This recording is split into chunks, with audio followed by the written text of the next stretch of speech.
अभी 35 minute recording.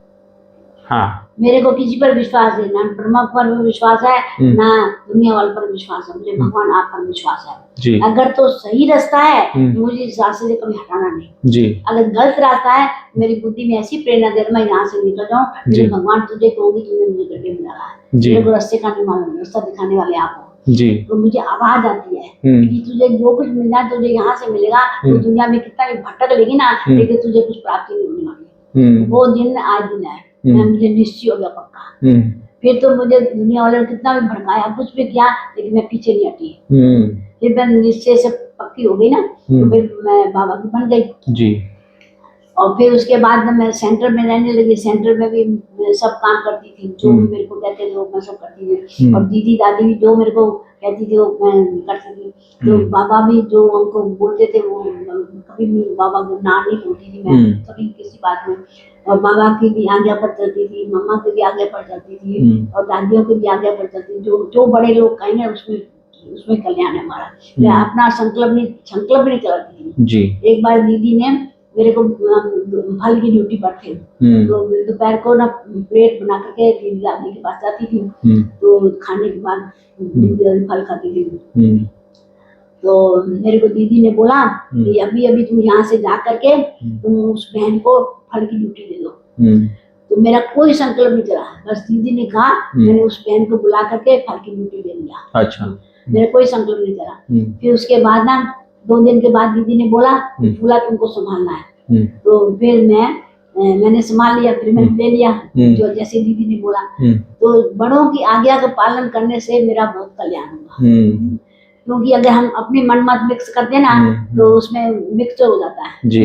लेकिन बाबा मम्मा की बात निश्चय में और मम्मा दादी जो निमित्त बनी हुई थी उनके भी कहने पर मैं चलती थी, उनको भी विश्वास होता था कि मतलब ये हमारे कहने पर चलती है बराबर है ना। तो मेरा ये पक्का निश्चय था मैं बड़ों की आज्ञा पर चलूंगी, क्योंकि उसमें हल्के रहते थे बराबर है ना, भारी नहीं रहते थे। तो जो भी सेवा मिले हम करते थे जी। मेरे को दीदी ने कहा अभी तुमको फल की ड्यूटी करनी है, फिर दीदी ने कहा तुमको टोली की ड्यूटी संभालनी है, फिर वो मैंने ले लिया। फिर उसके बाद दीदी ने कहा गाइड की ड्यूटी लेनी है, तो मैं गाइड की ड्यूटी ले लिया। तो जो दीदी दादी मेरे को बोलती थी वही करती थी मैं। अच्छा।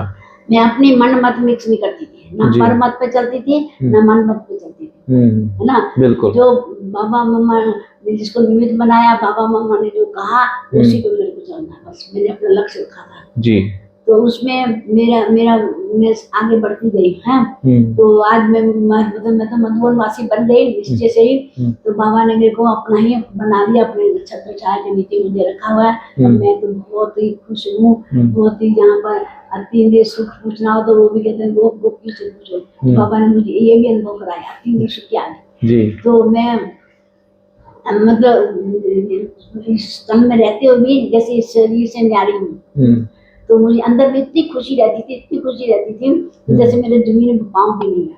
अच्छा। जमीन से भी मैं ऊपर हूँ, ऐसी मेरे को खुशी रहती थी। अच्छा। तो फिर ऐसे करते करते मैं आगे बढ़ती गई।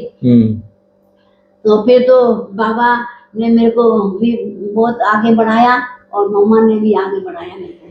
तो जो मैं मम्मा को बोलती थी मेरी सब आश पूरी करती थी, सब आश पूरी करती थी। अच्छा। हाँ।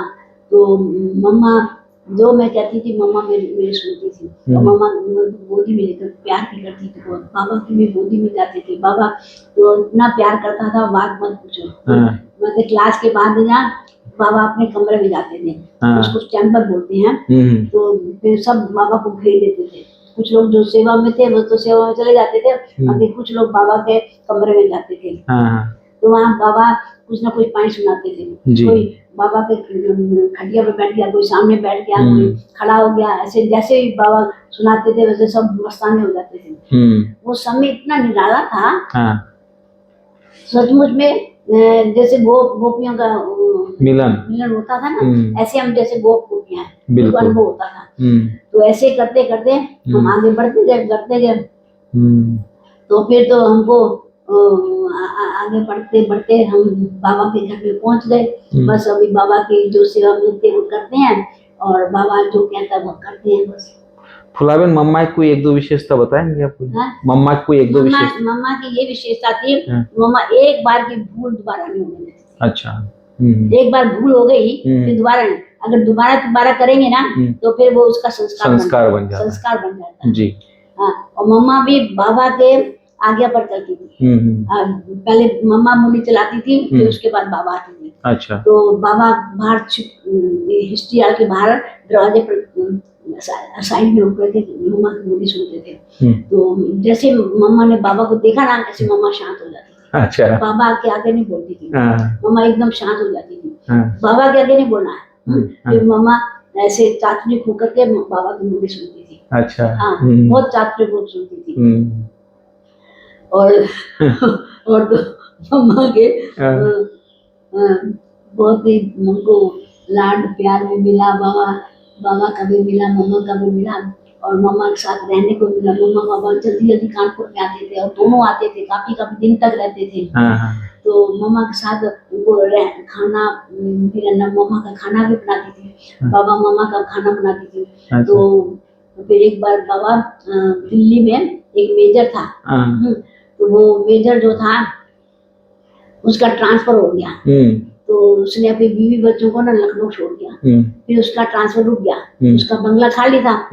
फिर उसके बाद उसने कहा मेरा बंगला तो खाली क्यों नहीं, बाबा को बुलाऊं। उसने बाबा को बुलाया, तो बाबा उसी के बंगले में गए। तो वहां पर बाबा जब उनके बंगले में जाकर के बाबा ने बहुत ही मतलब विचित्र अनुभव दिखाए उनको। तो वो रोज बाबा कहते थे मेरी यहाँ क्या सेवा है? नहीं बाबा बहुत सेवा।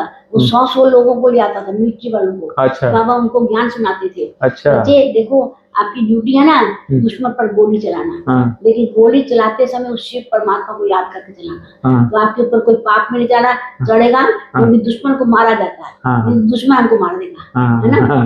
ठीक है, बाबा उनके हिसाब से उसको ज्ञान सुनाता है। हाँ, तो दुश्मन आपको मार देगा। तो आप मतलब गोली चलाते समय शिव परमात्मा को याद करके चलाना, तो आपका गोली का निशान उनको ठीक पड़ेगा।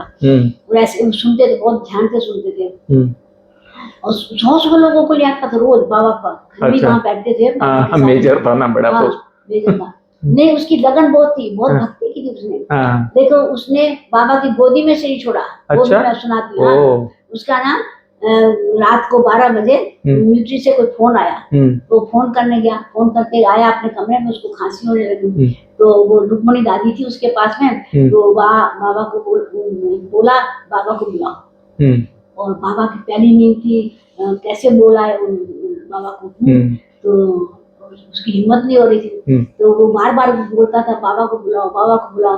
बाबा को बुलाया तो बाबा आए, उसका सिर अपनी गोदी में रखा। बाबा को बोले बाबा मेरे गुनाह बख्शो, मैं जा रहा हूँ। बाबा मेरे गुनाह बख्शो, मैं जा रहा हूँ। ऐसे 3 बार बाबा को बोला और पंछी उड़ गया बाबा की गोदी में। अच्छा। हाँ, पंछी उड़ गया। फिर तो उसका गुलजार दादी ने 12 मिनट भोग लगाया। तो बाबा ने बहुत अच्छे से उनके अनुभव से उसका जन्म भी बताया। तो एक भगत है, वो भगवान से प्रार्थना कर रहा है कि मुझे एक बच्चा चाहिए। ऐसे वो माँ में प्रवेश हो जाता है। तो फिर उसके बाद वो पैदा हुआ, तो बाबा ने कहा ये बहुत लाडला बच्चा है। वो गोल्डन स्पून से दूध पिएगा और बहुत ही लकी आत्मा है। तो फिर बाबा ने अंत में ये भी बताया, अंत में मिलिट्री का राज होगा और मिलिट्री आप लोगों को बहुत हेल्प करेगी। अच्छा। क्योंकि उसने सेवा बहुत की ना मिलिट्री वालों की। तो मिलिट्री का, क्योंकि अभी अंत में तो कर्फ्यू लग जाएगा, कोई बाहर निकल नहीं सकता, मिलिट्री वाले तो जा सकते हैं। तो बाबा ने अभी मुरमुर को बिठाया है, जो बाबा की बच्ची है, तो हो सकता है निमित्त बनेगी कुछ, ऐसे लगता है। हाँ, बनी हुई है, वो तो बनी हुई है, तो बहुत अच्छा भी, जो ब्रह्मा कुमारी पक्की है, वो एकदम पक्की है वो, है ना?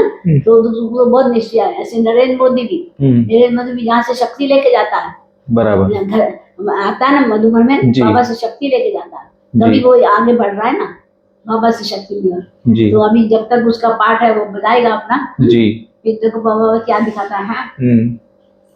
तो लेकिन बाबा तो शक्ति देता है ना, जो भी बाबा के पास आते हैं बच्चे आते हैं, तो बाबा उसको बहुत शक्ति भर देता है। तो और निश्चय होता है ना, निश्चय की बात भी है। जितना बाबा पर निश्चय रखेंगे ना, उतना बाबा हमको देता है जी, है ना, देता जाता है। वो तो अथाह देता है बिल्कुल। कहते हैं ना, देना दे लेता था पाए, देने वाला दे रहा है लेकिन लेने वाला थक जाते हैं। जी हाँ सही है। नहीं है, गुरु नानक की वाणी में ऐसा है, अच्छा। देना दे लेता थक पाए, यानी देने वाला दे रहा है लेकिन लेने वाले थक जाते हैं।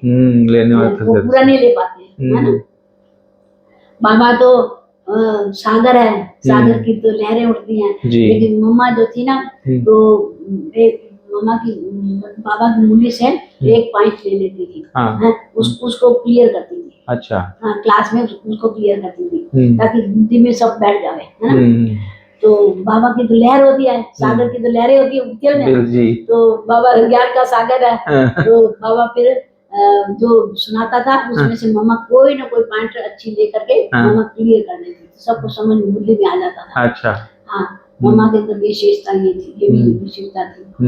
और बाबा के तो हर बात में कदम पर कदम, हर बात में बाबा की श्रीमत पर चलना, कुछ भी हो जाए और बाबा ने जो कहा उसको करना ही है। तो और सब कहेंगे ये नहीं हो सकता, मम्मा ने कहा नहीं, करेंगे इसको। बाबा की श्रीमत का हमको उल्लंघन नहीं करना, बाबा ने जो काम को करना है। जी बिल्कुल। तो मम्मा करती थी वो, मम्मा वही करती, प्रैक्टिकल करती थी। बिल्कुल। हाँ, तो इसीलिए मम्मा आगे चली गई, है ना। जी तो बिल्कुल। कोई तो कहेंगे ना बाबा ये तो नहीं हो सकता है, हाँ, ये तो बड़ा मुश्किल है, तो वो मुश्किल नहीं समझती थी मम्मा। और मम्मा जो बाबा ने कहा उसको करना ही करना है, बस प्रैक्टिकल करती थी, बिल्कुल। है ना। तो मम्मा तो फिर इसलिए आगे चली गई सब बातों में, है ना। तो आपका नाम फुला पहले से जन्म से है या बाबा ने रखा था? नहीं, बाबा ने नहीं रखा था। मैं छोटी थी, मेरा दरअसल जन्म पत्री का नाम जानकी है। अच्छा। तो मेरे को जानकी नाम से अभी कोई जानता नहीं है, जिसको बताया वो पता। जी जी। लेकिन मेरे तो ना, मेरी छोटी थी ना, बहुत हल्की थी वजन में। अच्छा। और मेरी ताई ने उठाया ना, मेरे फादर की बड़ी भाभी है, उसने उठाया ना, तो वो ये बहुत हल्की है वजन में, वो हंसी रहती है, खुश रहती है, सदा बचपन से मैं खुश रहती हूँ। तो कहते ये तो फूल की रखी नहीं रहती है, तो मेरा नाम फूला रख दिया। पर आज भी मैं देखता हूँ, आज भी आप हंसते रहते हो, बहुत खिले रहते हो। मेरे को इस नाम का भी नशा है। ये फूल भगवान पर पैदा हुआ, किसी पर नहीं पैदा हुआ। जी बिल्कुल। सही है, बिल्कुल सही है। तो ये नाम से मतलब मेरे को ये नाम बहुत अच्छा लगता है। पर फुला दीदी, कई लोग क्या होते हैं, लंबा समय से ज्ञान में चलते चलते ना अलबेले हो जाते, ढीले हो जाते। लेकिन मैं आप में ये चीज नहीं देखा, आप हमेशा बाबा को साथ रखती है। हमेशा उमंग में रहती है, अकेले चलती है, एकदम बाबा को साथ रह के चलती है। माना आपको कोई सहारा भी नहीं चाहिए इतनी उम्र में। कितनी उम्र होगी आपकी अभी? मेरी जब जब की स्थापना मेरा जन्म हुआ। ओ 37 से। हाँ, हाँ, तो मैं उतने साल की हूँ। अच्छा। सेवा शुरू मेरा अलौकिक जन्म हुआ। अच्छा। जब बाबा बैठते तब से मधुबन में नारायण की भक्ति की, मैंने भी नारायण की भक्ति किया। जी। बाबा पाकिस्तान से स्टीमर से आए थे, हम लोग एरोप्लेन से आए थे, 1 घंटे में पहुंच गए। जी जी। तो हमको बहुत बड़ा मुसलमान का मकान मिल गया था। अच्छा। मुसलमानों को लूट रहे थे, वहाँ हिंदुओं को लूट रहे थे, यहाँ मुसलमानों को लूट रहे थे। हमने तो नजारा देखा ना, हमारे मोहल्ले में भी झगड़ा हुआ हिंदू मुसलमान। अच्छा। हमारी कपड़े की दुकान थी, तो कपड़े की दुकान को मुसलमानों ने आग लगाई। अच्छा। हाँ, तो मुसलमानों ने बुझाई, क्योंकि आ जाओ क्योंकि मुसलमानों ने बुझाई, मुसलमानों ने आग लगाई, क्योंकि उनकी दुकानें साथ साथ थी, है ना। तो साथ साथ उनकी भी जल जाती ना, हमारी जलती तो उनकी भी जल देती, वही बुझा देते थे। अच्छा, उन लोग बुझाया। ठीक है। अच्छा, अभी रखे बंद कर। हाँ नहीं, बहुत अच्छा आपने सुनाया दीदी। हाँ, बहुत मजा। कुछ मेरे को याद रहता है, कुछ भूल भी जाती हूँ। नहीं, बहुत बढ़िया सुना। उम्र भी होगी ना। हाँ, फिर कभी सुनेंगे आपसे और भी बातें बाबा की। बहुत अच्छा लगा आपसे मिलके। तो ठीक है, अभी आगे से। हाँ, नहीं कराई सेवा। हाँ, थैंक यू। हाँ, ठीक है। ओम शांति। नहीं नहीं, मैं